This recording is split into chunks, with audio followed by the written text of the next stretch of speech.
Hello.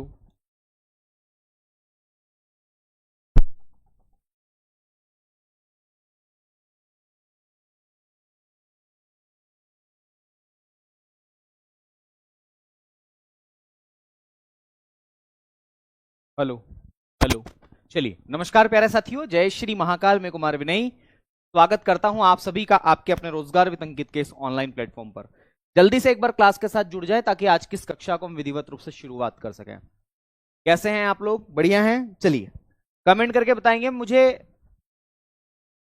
Comment करके बताएं ताकि हम क्लास को स्टार्ट कर सकें। वॉइस क्लियर है? ओके भाई, ये लीजिए, थोड़ा और पास कर लेते हैं। बताएं, वॉइस क्लियर है? मेरी आवाज आ रही है आप लोगों को?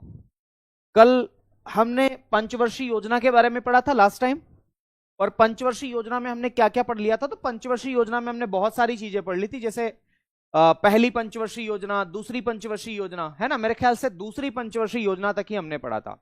आज हम जो बात करने वाले हैं वो तीसरी पंचवर्षीय योजना से करने वाले हैं। तो मुस्कान, बहुत बढ़िया, नमस्कार नमस्कार, जय Shri Mahakal, Radhe Radhe, good morning, good evening, है ना, गुड इवनिंग, बिल्कुल, बहुत बढ़िया, राधे, सुनील, गोकुल, राहुल, बहुत बढ़िया भाई। चलिए, ओके, ऑल इज क्लियर, शुरुआत करते हैं। आज हम बात करेंगे तीसरी पंचवर्षीय योजना के बारे में। तो मैं हेडिंग डाल रहा हूं तीसरी पंचवर्षीय योजना, है ना, तीसरी पंचवर्षीय योजना, थर्ड 5 ईयर प्लान। तो तीसरी पंचवर्षीय योजना के बारे में हम लोग डिस्कशन करेंगे कि तीसरी पंचवर्षीय योजना क्या है। और एक मिनट, थोड़ा सा बोर्ड,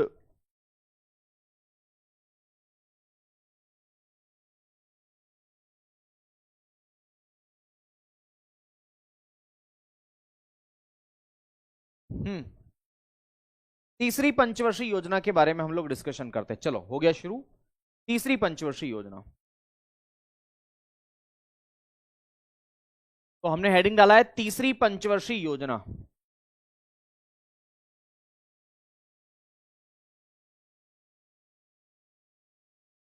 तीसरी पंचवर्षीय योजना, और तीसरी पंचवर्षीय योजना के बारे में क्या बातें हैं?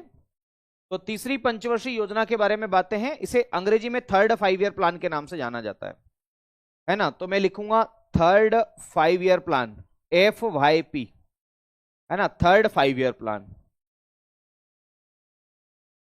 और तीसरी पंचवर्षीय योजना के बारे में क्या क्या बातें हम जान सकते हैं वो हम थोड़ा सा यहां पर लिख देते हैं। सबसे पहले तो जो अक्सर आपकी परीक्षा में पूछा जाता है वो इसके टेन्यूअर को लेकर के पूछा जाता है कि बताओ इसकी अवधि कब से कब तक थी। तो तीसरी पंचवर्षीय योजना की जो अवधि थी, अवधि, अवधि बोले या फिर इसका आप टेन्यूअर भी बोल सकते हैं, टेन्यूअर, कि कौन कहां से मतलब कहां तक इस योजना को अपनाया गया था।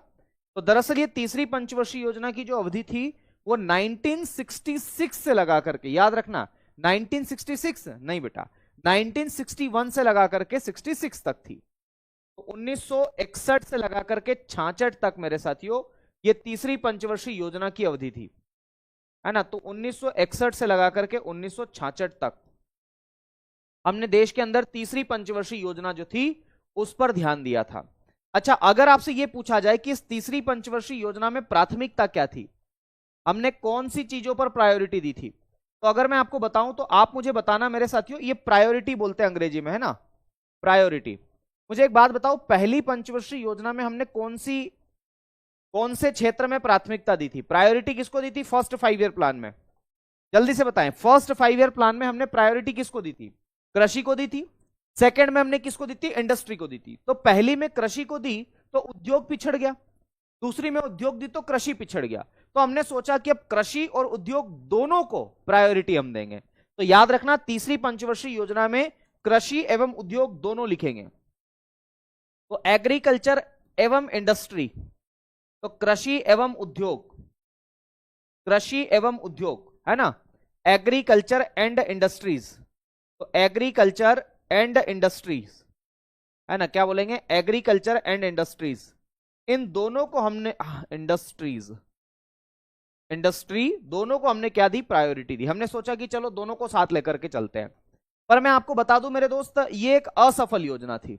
असफल क्यों थी, कैसे पता चला कि ये असफल थी? इसके लक्ष्य को लेकर के हम बात करते हैं, इसके टारगेट को लेकर के हम बात करते हैं कि ये असफल क्यों थी। तो आप ध्यान रखना, हमने जो इस तीसरी पंचवर्षीय योजना में टारगेट बनाया था वो दरअसल कितना बनाया था, तो लगभग लगभग 5.6% का हमने टारगेट बनाया था कि हम जीडीपी का लगभग 5.6% ग्रोथ लेकर के आएंगे। पर संयोग ऐसा, हमें बहुत सारी असफलताओं का सामना देखना पड़ा और ये योजना असफल रही क्योंकि हमने अचीवमेंट भी कम किया। तो प्राप्ति हमारी कितनी हुई, अचीव हमने कितना किया मेरे दोस्तों, तो याद रखना इसका आधा किया। तीसरी पंचवर्षीय योजना में जो लक्ष्य बनाया गया था उसका आधा, तो 5.6 का आधा होता है 2.8, कितना आता है, 2.8 आता है। तो इतना ही हम प्राप्त कर पाए। फिर हमारे दिमाग में एक प्रश्न आएगा कि सर ऐसा क्यों, ऐसा क्या हुआ जिसकी वजह से हम इस तीसरी पंचवर्षीय योजना में असफल हो गए। तो इसकी असफलता के कारण, याद रखना अगला बिंदु लिखता हूं, असफलता के कारण क्या थे भाई, हम क्यों असफल हुए।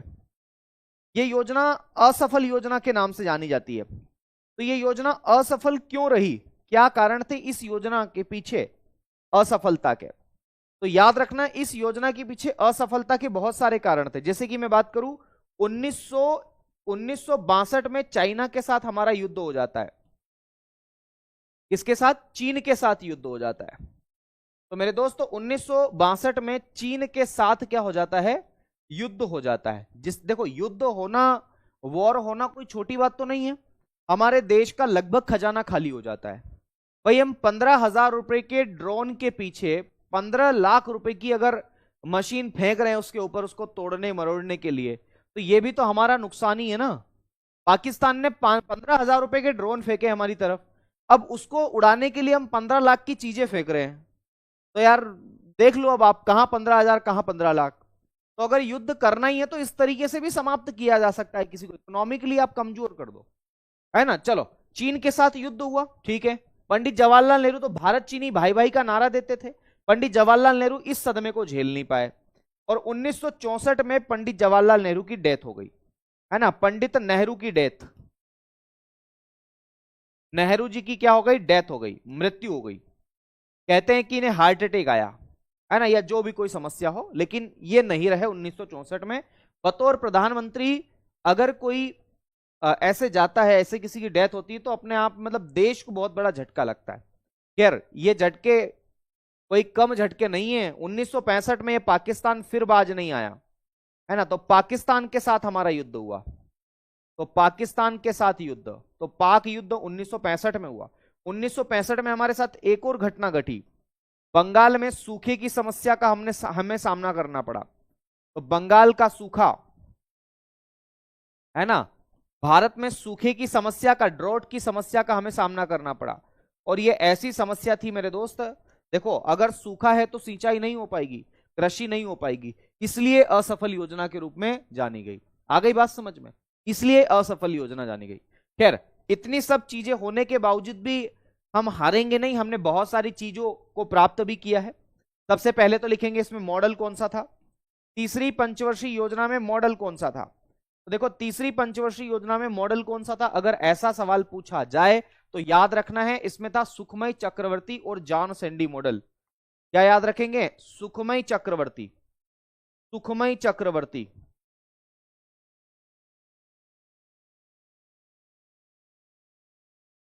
सुखमय चक्रवर्ती एवं जॉन सैंडी मॉडल।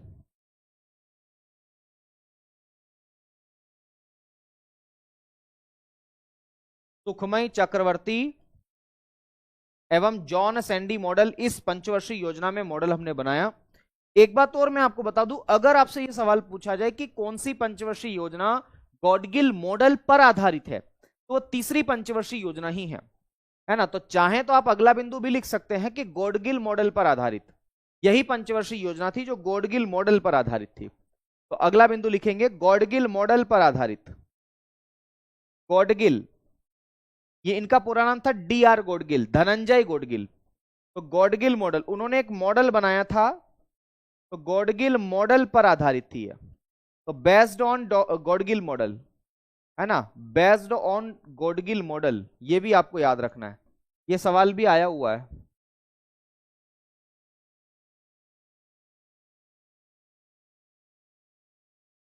आ गई बात समझ में? तो बेस्ड ऑन गॉड-गिल मॉडल याद रखिएगा, ऐसे नॉर्मली सवाल आपके एग्जाम में पूछे जाते हैं और अगर वो आप गलत करोगे तो अच्छा नहीं रहेगा। हमने इसमें कुछ उपलब्धियां भी करी थी, जैसे मैं बात करूं 1964 में हमने आईडीबीआई बैंक की स्थापना करी थी, है ना। मतलब आप 1961 से लगा करके 66 तक की जो अवधि है उसके दौरान हमने क्या क्या काम किए उनको हम यहां पर शामिल कर सकते हैं। तो आपको पता होगा कि 1964 में हमने आईडीबीआई बैंक की स्थापना करी थी, है ना, आईडीबीआई बैंक की स्थापना। तो 1964 में सबसे पहला लिखेंगे आईडीबीआई। मैंने आपको बैंकिंग वाला चैप्टर अभी नहीं पढ़ाया है, इसलिए मैं इसका फुल फॉर्म लिखवा देता हूं, industrial development bank of India.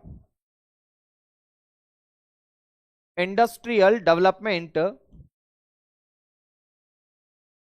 Bank of India, industrial development bank of India, bank of India, industrial development bank of India, ठीक है, आईडीबीआई। तो 1964 में हमने आईडीबीआई की स्थापना करी, ये बात ध्यान रखना है। भारत का पहला म्यूचुअल फंड भी 1964 में स्थापित किया गया था, जिसका नाम था यूटीआई। तो यूटीआई पहला म्यूचुअल फंड था भारत का, इसका नाम था मेरे साथियों यूनिट ट्रस्ट ऑफ इंडिया। क्या बोलते हैं इसको? Unit trust of India, unit trust of India, unit trust of India. ये भारत का पहला म्यूचुअल फंड था, इसकी स्थापना भी 1964 में ही की गई। 1964 में मेरे साथियों एक और संस्था की स्थापना की गई थी। अगर आपको पता हो तो 1964 में मेरे साथियों एक आयरन एंड स्टील इंडस्ट्रीज भी स्थापित की गई थी, जो आप लोग जवाब भी दे रहे हैं, बोकारो। बोकारो झारखंड में पड़ता है। तो बोकारो में मेरे साथियों याद रखना, बोकारो में, बोकारो दरअसल कहां पर पड़ता है? झारखंड में। तो बोकारो में एक आयरन एंड स्टील इंडस्ट्रीज की स्थापना की गई थी 1964 में ही, है ना। तो इसमें मैं लिख देता हूं आयरन एंड स्टील इंडस्ट्रीज, लौह इस्पात उद्योग, आयरन एंड स्टील इंडस्ट्रीज को स्टैब्लिश किया गया था। इंडस्ट्रीज ये किस देश के सहयोग से स्थापित की गई थी? तो याद रखना यूएसएसआर का इसमें सहयोग था, सोवियत संघ रूस का सहयोग, है ना, with the help of USSR. याद रखना इस देश के सहयोग से देश के अंदर बोकारो में आयरन एंड स्टील इंडस्ट्रीज की स्थापना की गई। सवाल आता है कि कौन सी पंचवर्षीय योजना में बोकारो में आयरन एंड स्टील इंडस्ट्रीज की स्थापना की गई? तो इसी में की गई। 1965 में आते हैं मेरे साथियों। 1965 में क्या क्या हुआ? 1965 में भारतीय खाद्य निगम, जिसे फूड कारपोरेशन ऑफ इंडिया के नाम से जाना जाता है, हम लोग उसे शॉर्ट फॉर्म में एफसीआई बोल देते हैं। क्या बोल देते हैं? एफसीआई। तो एफसीआई यानी कि भारतीय खाद्य निगम, फूड कारपोरेशन ऑफ इंडिया, भारतीय खाद्य निगम, भारतीय खाद्य निगम, फूड कारपोरेशन ऑफ इंडिया आप इसे कहते हैं। इसकी स्थापना की हमने, जो कि वर्तमान में बफर स्टॉक का काम करती है। बफर स्टॉक क्या होता है मैं एग्रीकल्चर वाला पार्ट पढ़ाऊंगा आप लोगों को, तो यहां पर बताऊंगा। 1965 में एक और घटना हुई हमारे देश में। क्या घटना हुई? जो युद्ध हुआ वो तो ठीक है, 1965 में हमने एक कृषि कीमत आयोग की भी स्थापना की, जिसे हम लोग एग्रीकल्चर प्राइस कमीशन के नाम से जानते हैं, जो वर्तमान में सीएसीपी है ना, जो कि एमएसपी की सिफारिश करती है। उसकी स्थापना 1965 में ही की गई थी। तो agriculture price committee, sorry commission, APC, इसको हिंदी में बोलते हैं कृषि कीमत आयोग। आ गई ना बात समझ में? तो अंग्रेजी वाले नाराज मत होना बेटा, लिख लेना एग्रीकल्चर प्राइस कमीशन आप इसे कहते हैं, कृषि कीमत आयोग, है ना। आप अगर पीडीएफ पढ़ोगे तो पीडीएफ में तो आपको एपीसी ही देखने को मिलेगा। तो पीडीएफ में एपीसी देखने को मिलेगा तो फिर आप कमेंट करोगे कि सर आप हिंदी में नहीं, हिंदी में ही लिखवाते हो। किसने बोला हिंदी में ही लिखवाते हो? लिखवाते हैं क्या हिंदी में? ये भी तो देखना पड़ेगा ना। चलो अगली बात करते हैं मेरे साथियों। 1965 में इतनी बातें हो गई। हाँ, एक बात मुझे याद आ रही कि मुद्रा का अवमूल्यन, अभी अवमूल्यन वाला टॉपिक मैंने आपको पढ़ाया है ना। 1966 में इंदिरा गांधी की सरकार ने अवमूल्यन किया था कि नहीं किया था? बिल्कुल किया था। तो याद रखना है 1966 में मुद्रा का अवमूल्यन भी तो किया गया था, डिवैल्यूएशन। तो लिखेंगे मुद्रा का अवमूल्यन, मुद्रा का अवमूल्यन, और इसको बोलते हैं डिवैल्यूएशन ऑफ मनी, डिवैल्यूएशन है ना, और किसके समय पर किया था, इंदिरा गांधी के समय पर किया गया था। ये सब बातें मैं आपको करवा चुका हूं, तो इन पर आप समय व्यर्थ करना ठीक नहीं होगा। ओके, बताएं, इतनी बातें ओके है? जल्दी से बताएं, यहां तक की बातें ओके है? ये तीसरी पंचवर्षीय योजना हमारी कंप्लीट हो गई। सवाल कैसे आएंगे सर यहां से? सवाल ऐसे आएंगे मेरे दोस्त कि बताओ कौन सी पंचवर्षीय योजना में आईडीबीआई की स्थापना की गई थी। ठीक है, सवाल ऐसे आएंगे कि बताइए भारतीय खाद्य निगम की स्थापना किस पंचवर्षीय योजना में की गई। ऐसे आपके एग्जाम में सवाल बनेंगे। ठीक है ना, तो इतना लोड लेने वाली तो कोई बात है ही नहीं। ओके, चलो बढ़े, आगे बढ़े। अगर यहां तक की कहानी आपको समझ में आई है तो फिर हम आगे बढ़ सकते हैं, ऐसा क्या है? आगे बात करें ना, बहुत बढ़िया, शानदार। चलिए अब अगली पंचवर्षीय योजना के बारे में बात करते हैं। अब देखो इतनी सारी कहानी हमारे साथ हुई, मुझे बताओ क्या हमारी अब क्षमता बचेगी? इतने सारे युद्ध हमारे पास साथ में हो गए, क्या अब हमारी क्षमता बचेगी कि हम अगली पंचवर्षीय योजना बना पाए? नहीं, हमारी क्षमता ही नहीं बची मेरे साथियों अगली पंचवर्षीय योजना बनाने की। तो हमने अब अगली पंचवर्षीय योजना बनाई भी नहीं, फिर हमने बनाई वार्षिक योजना, है ना। अब अगली पंचवर्षीय योजना नहीं बनाई, हमने एनुअल प्लान बनाए। वार्षिक योजना मतलब अब पंचवर्षीय योजना नहीं बनाई, वार्षिक योजना बनाई गई। और वार्षिक योजनाओं को आप अंग्रेजी में बोलते हैं एनुअल प्लान। क्या बोलते हैं मेरे साथियों? Annual plan. अब हम एनुअल प्लान पर चले गए क्योंकि हमारी क्षमता नहीं थी कि हम पंचवर्षीय योजना वापस से बना पाए। हमने सोचा थोड़ा रेस्ट कर लेते हैं। ओके, रेस्ट किया, हमने छुट्टी ले ली। तो ये एनुअल प्लान का जो टाइम पीरियड था मेरे साथियों, ये 1966 से लगा करके 1969 तक था। 3 सालों तक हमने कोई योजना नहीं बनाई। हम इस वार्षिक योजना में एक एक वर्ष की योजना बना करके जीवन जी रहे थे। वो ऐसा होता है ना कि एक टाइम रोटी बना लो, स्टूडेंट लाइफ में ऐसा होता है कि यार अगर खाने की दिक्कत आ रही तो एक टाइम सिंगल टाइम खाना बना लो, केवल उसी से काम चला लेंगे। तो वैसा ही कुछ हो रहा था। हम अब वार्षिक योजना पर आ गए। हमने क्या किया, एक एक वर्ष की योजना बनाई। क्या बोल रहा हूं मैं? एक एक वर्ष की योजना बनाई। और हमने इसमें किसी भी पंचवर्षीय योजना को नहीं बनाया, इसलिए इसका अन्य नाम जरूर लिख लेना। सवाल यहां से आते हैं कि इस वार्षिक योजना को और किस नाम से जाना जाता है। तो इसमें हमने एक भी पंचवर्षीय योजना नहीं बनाई, इसीलिए इसे इसे शून्य योजना के नाम से जाना जाता है। जीरो प्लान, शून्य योजना। क्या बोलते हैं इसे? जीरो प्लान के नाम से आप इसे जानते हैं। तो जीरो प्लान कह देते हैं आप इसे, शून्य योजना। या फिर हमने क्या किया, पंचवर्षीय योजनाओं से छुट्टी मार ली, तो इसे अवकाश योजना के नाम से भी जाना जाता है। अवकाश योजना, प्लान हॉलिडे, या योजना अवकाश भी आप बोल सकते हैं। योजना अवकाश बोल दो या अवकाश योजना, एक ही बात है ना। योजना अवकाश या अवकाश योजना, इसे अंग्रेजी में बोलते हैं प्लान हॉलिडे। प्लान हॉलिडे, थोड़ा हॉलिडे की स्पेलिंग देख लेना मेरे दोस्त, है ना। तो प्लान हॉलिडे। अब इस पंचवर्षीय योजना में हमने क्या, सॉरी इस वार्षिक योजना में हमने क्या किया, तो एक एक वर्ष की योजना बना करके देश का विकास किया। तो एक वर्षीय योजना बना करके, एक वर्षीय योजना, सिंगल ईयर प्लान। क्या बोलते हैं इसे? Single year plan.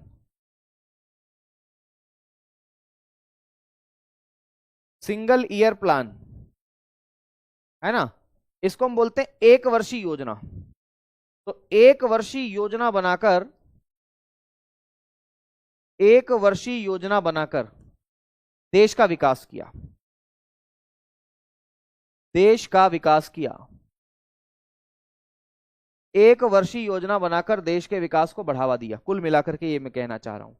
एक वर्षीय योजना का मतलब क्या है? जैसे हमने योजना बनाई मेरे साथियों 1966 से लेकर के 67 तक, ये एक वर्ष की योजना। फिर दूसरे वर्ष की योजना हमने बनाई 1967 से लगा करके 68 तक। फिर तीसरी हमने योजना बनाई 1968 से लगा करके 69 तक। तो हमने ऐसे 3 वर्ष में एक एक वर्ष की योजना बना करके देश का विकास करने का प्रण लिया। यही वार्षिक योजनाएं हैं और इसी को शून्य योजना या योजना अवकाश या प्लान हॉलिडे के नाम से जाना जाता है। इतनी सी बात है, बस यही है। ओके, अब देखो इससे आगे हम बात करते हैं। अब हम बात करेंगे चौथी पंचवर्षीय योजना के बारे में। तो अगला हेडिंग डालेंगे चौथी पंचवर्षीय योजना। चौथी पंचवर्षीय योजना,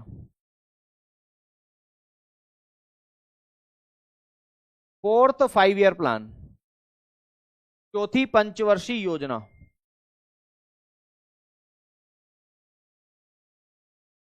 चौथी पंचवर्षीय योजना। और चौथी पंचवर्षीय योजना की अगर हम चर्चा करें तो चौथी पंचवर्षीय योजना यानी कि fourth 5 year plan, fourth 5 year plan, fourth 5 year plan. चलो सबसे पहले तो अवधि लिखो, अवधि, टेन्यूअर। अवधि का मतलब होता है टेन्यूअर, यानी कि कब से कब तक ये योजना चली। अरे भाई साहब क्या हो रहा है ये, अवधि।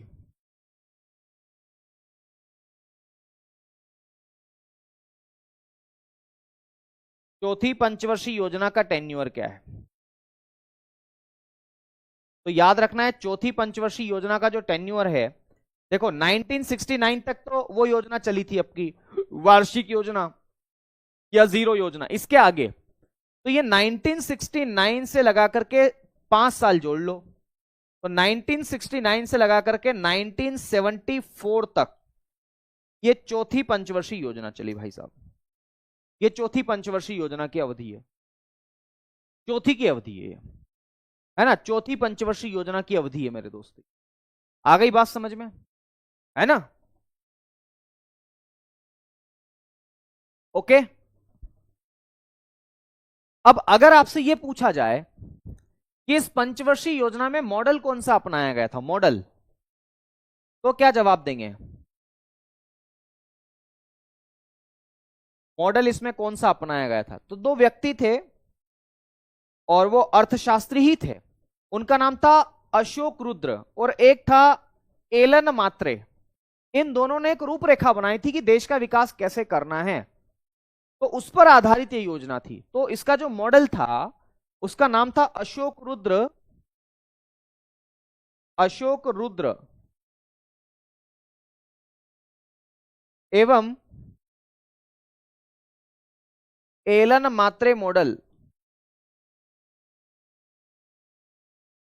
अशोक रुद्र एवं एलन मात्रे मॉडल, इस मॉडल पर यह चौथी पंचवर्षीय योजना आधारित थी। सर तीसरी पंचवर्षीय योजना के बाद में हमने वार्षिक योजना क्यों अपनाई? ओ कारण, कारण जानना चाह रहे हो लला? तो लला मैंने क्यों बताया कि क्यों बनाई, क्योंकि हमारे पास में इतनी सारी समस्याएं थी, इन समस्याओं को हम झेल नहीं पाए, हमारे पास फंड खत्म हो गया था, अब हमारी हिम्मत नहीं बची थी कि हम अगली पंचवर्षीय योजना बनाएं, इसलिए हमने चौथी पंचवर्षीय योजना नहीं बनाई और वार्षिक योजना बनाई। ये तो मैं बात क्लास में ही बता चुका हूं आपको अभी, है ना? ध्यान नहीं देना, ध्यान नहीं है, ध्यान तो आपका उसमें है कमेंट में। चलो अगला देखो, दूसरी बात, इसका लक्ष्य क्या था? इस चौथी पंचवर्षीय योजना का लक्ष्य क्या था? तो मेरे दोस्त याद रखना है इसका टारगेट क्या था। इस चौथी पंचवर्षीय योजना का जो हमारा लक्ष्य था वो हमने कितना बनाया था? तो देश की जीडीपी का लगभग 5.7% की ग्रोथ रेट लाना हमारा लक्ष्य था, 5.7%।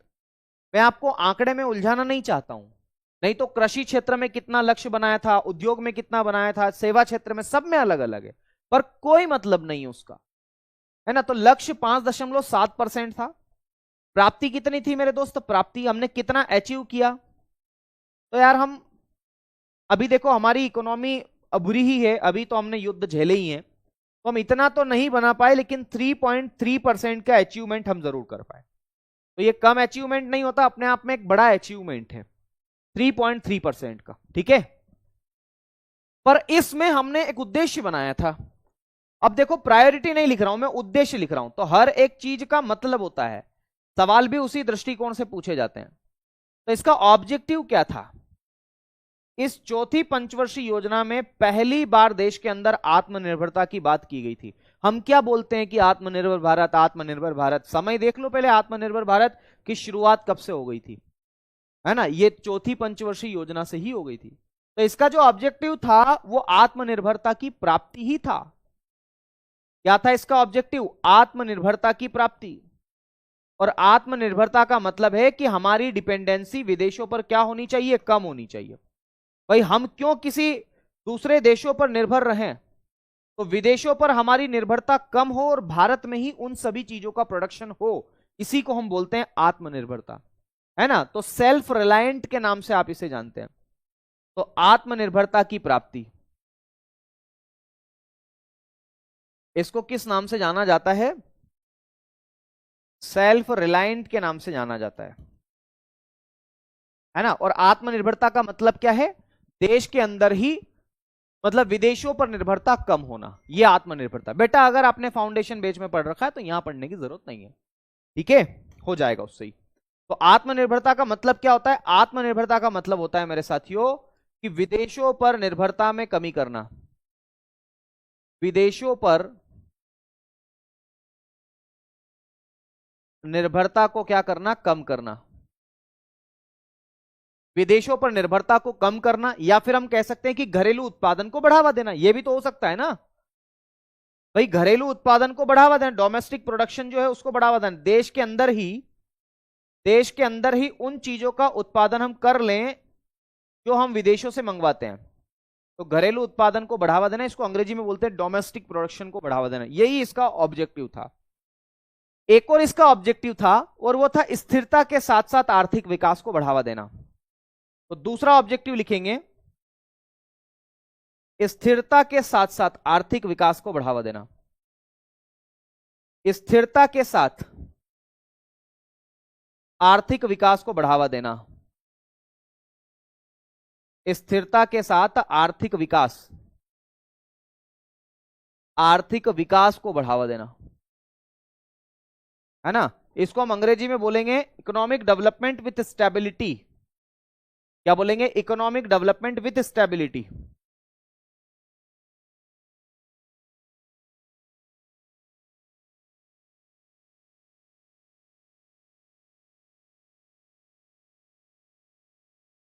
इकोनॉमिक डेवलपमेंट विथ स्टेबिलिटी,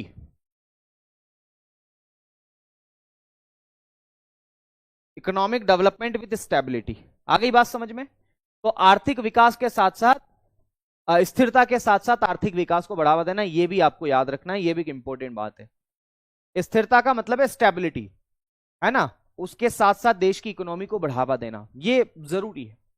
आ गई बात समझ में। चलो बताओ, अब हम कुछ इसमें कुछ उपलब्धियों के बारे में बातचीत कर लेते हैं। अच्छा, टाइम पीरियड देखो 1969 से 74 तक। तो ध्यान रखना 1970 में ऑपरेशन फ्लड, दुग्ध क्रांति को बढ़ावा देने के लिए हमने ऑपरेशन फ्लड की शुरुआत की थी। ऑपरेशन फ्लड आपको पता ही है, वर्गीज कुरियन दुग्ध क्रांति के जनक, है ना। तो ऑपरेशन फ्लड हमने इसी में शुरू किया था। 1969 में आपको पता ही होगा इसरो की स्थापना भी हमने इसी पंचवर्षीय योजना में की थी, इंडियन स्पेस रिसर्च ऑर्गेनाइजेशन, है ना। इसरो की स्थापना भी हमने 15 अगस्त 1969 को की थी, यह बात भी आपको याद रखना है। और क्या क्या किया था, 1971 में पाकिस्तान के साथ युद्ध भी हमारा इसी पंचवर्षीय योजना में हुआ। तो 1971 पाकिस्तान युद्ध, और ये अच्छा रहा, ये युद्ध हुआ, बांग्लादेश आजाद हो गया और हम लोग भी आजाद हो गए, नहीं तो पाकिस्तान फिर हमारे एरिया से होकर के गुजरता, जो हमें बिल्कुल भी मतलब वो नहीं होता, है ना। 1974 की मैं बात करूं मेरे साथियों, तो हमने परमाणु परीक्षण किया था पोखरण में। तो आपको याद होगा पोखरण परमाणु परीक्षण, है ना, पोखरण परमाणु परीक्षण, जिसको हमने क्या नाम दिया गया था, तो पोखरण में जो हमने एटॉमिक रिसर्च सेंटर या परमाणु परीक्षण जो हमने किया था, दरअसल उसका नाम था स्माइलिंग बुद्धा, है ना, उसे कोडिंग दिया गया था स्माइलिंग बुद्धा। पोखरण आपका राजस्थान में पड़ता है। तो वहां पर 1974 में हमने ये कार्यक्रम जमाया और दुनिया को ये बताया कि भाई चक्कर में मत रहना, उड़ा देंगे ज्यादा तेज चले हो तो, है ना। शक्ति प्रदर्शन था ये हमारा। शक्ति प्रदर्शन समझते हो ना यार, यहां आ नहीं रहा है, मैं इधर लिख रहा हूं इसको। शक्ति प्रदर्शन का मतलब है कि जैसे चाइना, अमेरिका, ये सब शक्ति प्रदर्शन कर चुके थे कि देखो हमारे पास ये, और चाइना और अमेरिका ने क्या किया पता है, ये कितने शाणे हैं यार, इन्होंने ये किया कि अब कोई भी नहीं करेगा, इससे इससे देश दुनिया को नुकसान हो सकता है। अच्छा, तुमने अपनी ताकत दिखा दी और हम अपनी ताकत ना दिखाएं, ऐसा संभव है भला? है ना? तो 1974 में पोखरण परमाणु परीक्षण भी मेरे साथियों किया गया। आ गई बात समझ में? है ना? 1974 में। अच्छा, अगर आप देखेंगे तो 1969 में 14 बैंकों का राष्ट्रीयकरण भी किया गया था। तो अगला बिंदु लिखेंगे, 14 बैंकों का राष्ट्रीयकरण यह किया गया था 19 जुलाई 1969 को। तो मैं केवल तिथि नहीं लिखता हूं, सन ही लिख देता हूं। 1969 14 बैंकों का राष्ट्रीयकरण, ये आपके टॉपिक में है स्पष्टता, मैं आपको पढ़ाऊंगा। 14 बैंकों का राष्ट्रीयकरण, 14 बैंकों का राष्ट्रीयकरण, नेशनलाइजेशन ऑफ 14th बैंक, है ना? तो 14 बैंकों का राष्ट्रीयकरण कब किया गया था? 1969 में किया गया था। ये बात भी आपको याद रखना है, मतलब मैंने आपको अभी बताई है ना? आगे हम लोग जब बैंकिंग वाला चैप्टर पढ़ेंगे तो उसमें आपको मैं और स्पष्टता दूंगा कि क्या कहानी है और किस तरीके से कहानी जो है वो हमने आपको बताई है।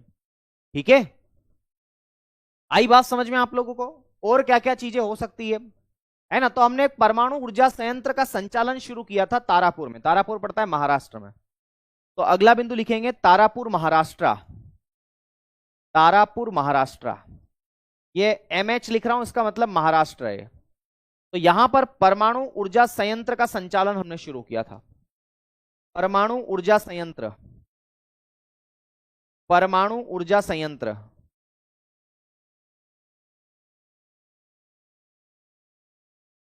का संचालन, संचालन मतलब ऑपरेशन शुरू किया था। कहां पर? तो याद रखना है इसी पंचवर्षीय योजना में, चौथी पंचवर्षीय योजना में। ठीक है, और कुछ छूटा तो नहीं है चौथी में? नहीं नहीं, कोई नहीं छूटा। तो ये इतनी सारी बातें मैंने आपको चौथी पंचवर्षीय योजना के दौरान बताई है। बताओ यहां तक कोई दिक्कत किसी को? इतनी बातें समझ में आ गई आप लोगों को? बढ़े आगे, बढ़े अगली योजना के बारे में। देखो अब हम अगली योजना के बारे में बातचीत करते हैं। तो चौथी योजना के बारे में बातचीत हो गई। अब हेडिंग डालेंगे पांचवी पंचवर्षीय योजना, 5th 5 ईयर प्लान, है ना? पांचवी पंचवर्षीय योजना,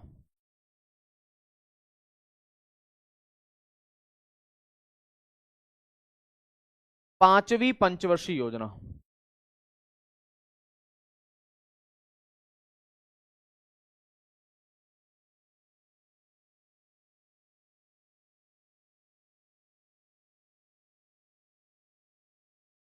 फिफ्थ 5 ईयर प्लान,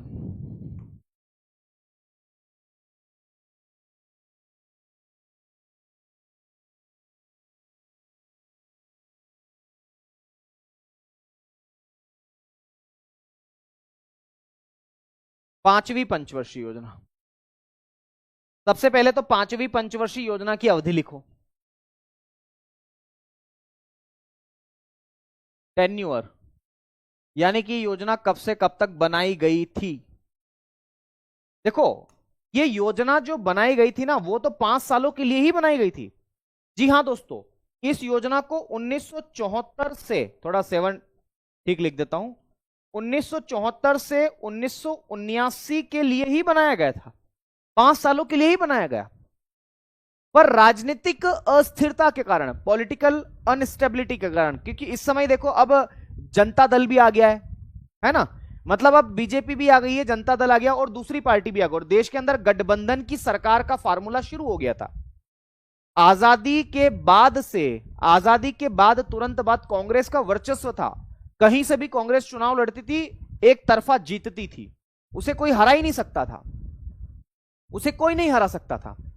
लेकिन बात दरअसल ऐसी हुई कि 1970 के बाद की अगर हम स्थिति जाने तो पॉलिटिकल अनस्टेबिलिटी बढ़ गई थी। अब गठबंधन की सरकार का जमाना आ गया था। तो गठबंधन की सरकार ने, जनता पार्टी सरकार ने इस योजना को 1 साल पहले ही समाप्त कर दिया था, क्योंकि पॉलिटिकल अनस्टेबिलिटी थी, राजनीतिक अस्थिरता थी। आ गई बात समझ में? तो याद रखना है समय काल तो 1974 से 1979 ही था, लेकिन जनता पार्टी सरकार ने क्या किया, अगला बिंदु में लिख भी देता हूं यहां पर, जनता पार्टी सरकार, बेटा इसको जनता पार्टी सरकार ही बोलते हैं अंग्रेजी में भी, है ना? तो जनता पार्टी सरकार ने इसे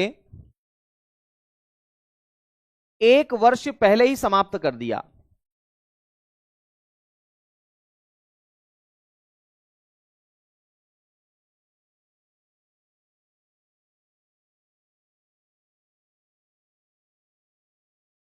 ओके, तो अब इसकी अवधि क्या हो गई? तो अब इसकी अवधि हो गई मेरे साथियों 1974 से लगा करके 78 तक।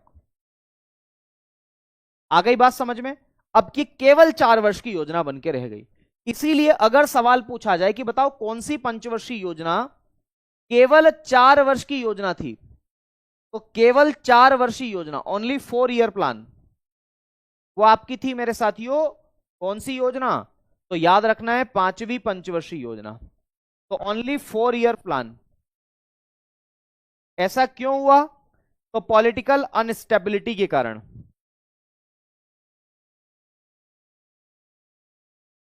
पॉलिटिकल अनस्टेबिलिटी के कारण ऐसा हुआ। क्या केवल 4 वर्ष में ही इस योजना को जो है समाप्त कर दिया गया, 5वां वर्ष चलने भी नहीं दिया? तो सवाल आता है कि कौन सी पंचवर्षीय योजना को केवल 4 वर्ष की योजना के नाम से जाना जाता है? इसी को जाना जाता है।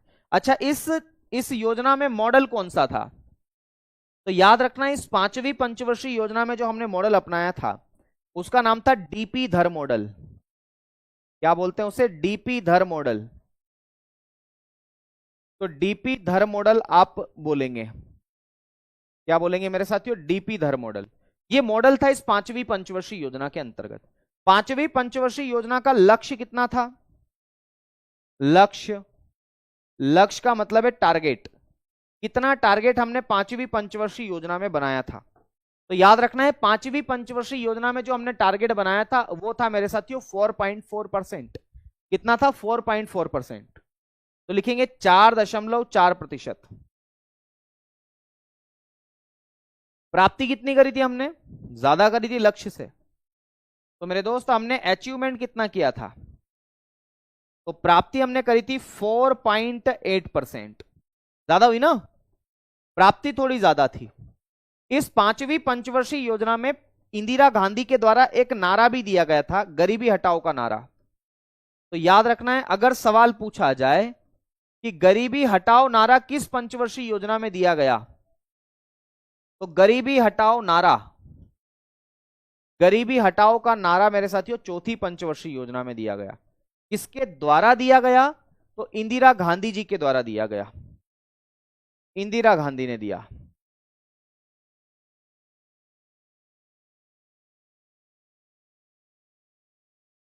ओके, तो इंदिरा गांधी जी के द्वारा यह नारा दिया गया, यह बात भी आपको याद रखना है, ठीक है ना? बढ़े आगे बढ़े,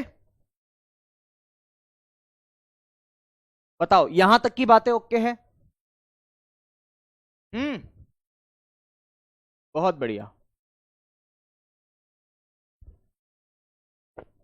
अच्छा, एक बात और बेटा, अब से जो कलर होगा वो व्हाइट ही रहेगा, ब्लैक नहीं हो पाएगा। इस पंचवर्षीय योजना में 1974 में हमने क्या किया था?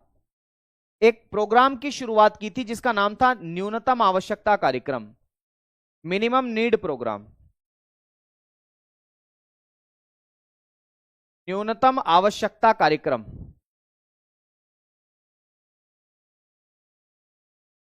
न्यूनतम आवश्यकता कार्यक्रम, जिसको बोलते हैं एमएनपी, मिनिमम नीड प्रोग्राम। फिर बोल रहा हूं एमएनपी का मतलब कुछ और मत निकाल लेना, मिनिमम नीड प्रोग्राम, न्यूनतम आवश्यकता कार्यक्रम आप इसे कहते हैं। इसकी शुरुआत इसमें की गई थी, ठीक है? इसकी शुरुआत की गई थी। अगला बिंदु, इसी पंचवर्षीय योजना में हमने 20 सूत्रीय कार्यक्रम, 20 फॉर्मूला प्रोग्राम, 20 सूत्रीय कार्यक्रम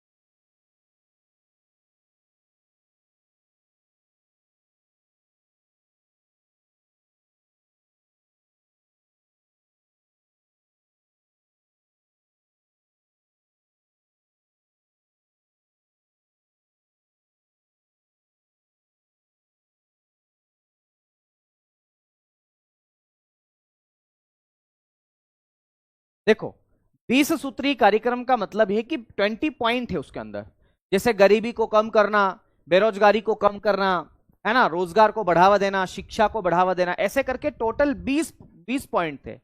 तो इन 20 पॉइंट्स को इसके अंतर्गत क्या किया गया, बढ़ावा दिया गया।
देखो ये लिखा हुआ है बेटा, परेशान मत हुआ करो, मैं जब लिख रहा हूं तो बताऊंगा भी सही, ऐसा नहीं है कहीं भग के नहीं जाऊंगा। 1977-78 में काम के बदले अनाज योजना, भाई जो व्यक्ति भारत के विकास में कार्य कर रहा था, अलग अलग योजनाओं में कार्य कर रहा था, भारत सरकार का साथ दे रहा था, भारत सरकार के साथ आगे बढ़ रहा था, देश का विकास कर रहा था, तो जनता का यह जवाब था कि भाई हम जब काम कर रहे हैं तो हमें इसके एवज में कुछ तो मिले। तो क्या बोले कि हम जो काम कर रहे हैं उसके एवज में हमें अनाज मिलना चाहिए। तो एक योजना थी जो भारत सरकार ने ही निकाली थी, 1977-78 में इसको निकाला गया था। तो ये बात भी आपको याद रखना है ना। ऐसे में बता चुका हूं आप लोगों को कि 20 सूत्री कार्यक्रम का मतलब है कि देश के विकास को बढ़ावा देने के लिए 20 पॉइंट की शुरुआत की थी इन्होंने, जिसमें था गरीबी को कम करना, बेरोजगारी को कम करना, रोजगार को बढ़ावा देना, शिक्षा को बढ़ावा देना, है ना, ग्रामीण जागरूकता को बढ़ावा देना, है ना, ये सब चीजें थी, डिजिटलाइजेशन को बढ़ावा देना, आत्मनिर्भरता को बढ़ावा देना, ऐसे 20 पॉइंट थे, उनको नहीं लिखना है। ठीक है, तो ये पांचवी पंचवर्षीय योजना के बारे में मैंने बता दिया। अब पांचवी पंचवर्षीय योजना का जो टाइम पीरियड आप देखेंगे तो 1974 से 1978 तक लगभग रहा है। याद रखना है, एक साल पहले इसको समाप्त कर दिया था, इसीलिए केवल 4 वर्ष की रही है। अब हमने 2 सालों के लिए, हमारे पास में इतनी ताकत नहीं थी कि हम अगली योजना बना पाए, तो इसलिए हम रोलिंग प्लान लेकर के आए। तो अगला हेडिंग डालेंगे रोलिंग प्लान। क्या डालेंगे मेरे भाई, रोलिंग प्लान का हेडिंग डालेंगे। तो रोलिंग प्लान, जिसे अनवरत योजना के नाम से भी जाना जाता है, तो मैं यहां पर लिख रहा हूं रोलिंग प्लान। रोलिंग प्लान का सिंपल सा मतलब है पुरानी योजनाओं को घुमा फिरा करके पेश करना और वापस से उन्हीं को लागू करना। जो पुराने समय पर योजनाएं बनाई थी ना हमने, उन योजनाओं को सक्सेसफुल बनाने के लिए प्रयास करना, इसी को बोलते हैं रोलिंग प्लान। इसको हिंदी में बोलते हैं अनवरत योजना। क्या बोलते हैं इसको, अनवरत योजना।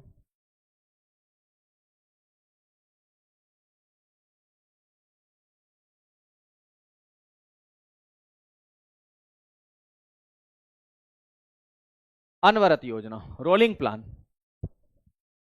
ठीक है, तो हम रोलिंग प्लान लेकर के आए। कितने समय के लिए लेकर के आए, तो आने वाले 2 सालों के लिए, मतलब 1978 से लगा करके 80 तक हम लोगों ने रोलिंग प्लान चलाया, 2 सालों तक रोलिंग प्लान, अनवरत योजना। और अगर आपसे यह सवाल पूछा जाए कि रोलिंग प्लान होता क्या है, तो मैंने आपको बताया कि रोलिंग प्लान का मतलब होता है पुरानी योजनाओं को ही वापस से चलाना और देश का विकास करना, यही रोलिंग प्लान होता है। ये रोलिंग प्लान ऐसा बताया किसने कि ये होता क्या है, तो ये बताया गुन्नार मिर्डल ने। कहां बताया, कहीं सभा में बोला उन्होंने ऐसा खड़े होकर कि भैया रोलिंग प्लान बताता हूं क्या होता है? नहीं नहीं नहीं, उन्होंने अपनी किताब में बताया। उस किताब का नाम क्या था, एशियन ड्रामा। तो याद रखना है रोलिंग प्लान क्या होता है, इसके बारे में एशियन ड्रामा नाम की किताब है, उसमें बताया। किसने बताया, गुन्नार मिर्डल ने, या जी मिर्डल भी आता है कभी कभी परीक्षा में।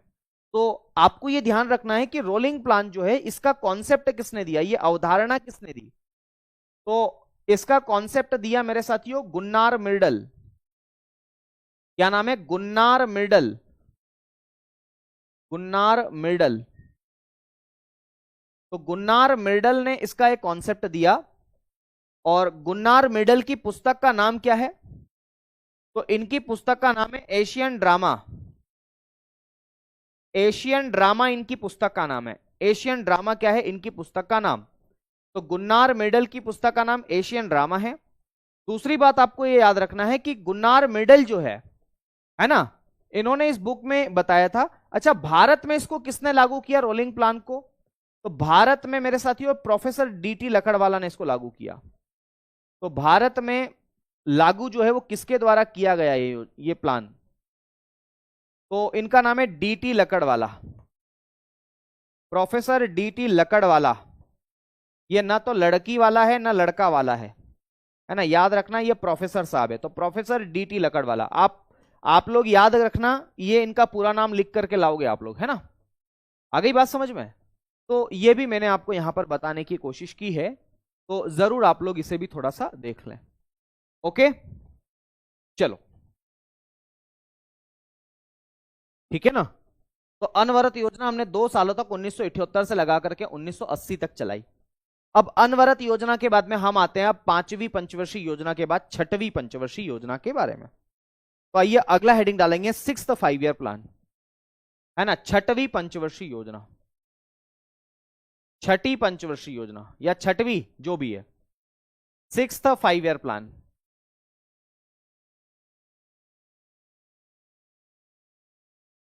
छठी पंचवर्षीय योजना,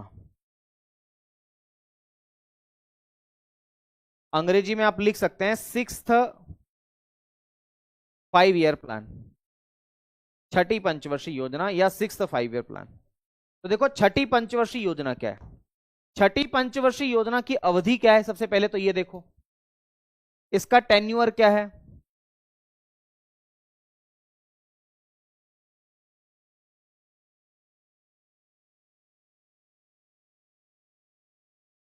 इसका टेन्यूअर क्या है? हे राम, अवधि अवधि अवधि एक भाषा है। देखना 1980 से लगा करके 5 सालों तक, यानी कि 1985 तक। आ गई बात समझ में? ये 6वीं पंचवर्षीय योजना का टाइम पीरियड है ना। बहुत बार पूछा जाता है इसके टाइम पीरियड को लेकर के। तो मैंने आपको बताया कि 6वीं पंचवर्षीय योजना का जो टाइम पीरियड है वो यही है, ठीक है।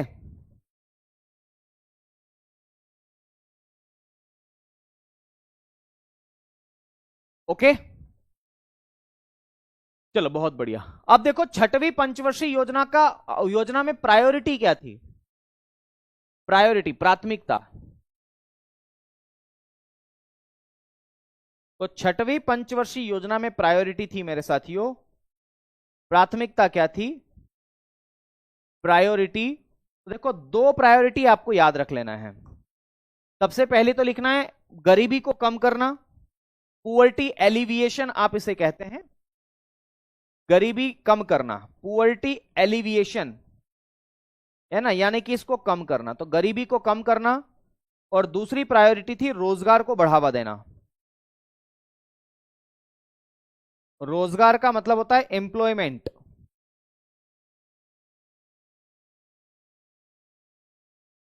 एम्प्लॉयमेंट को बढ़ावा देना, ठीक है।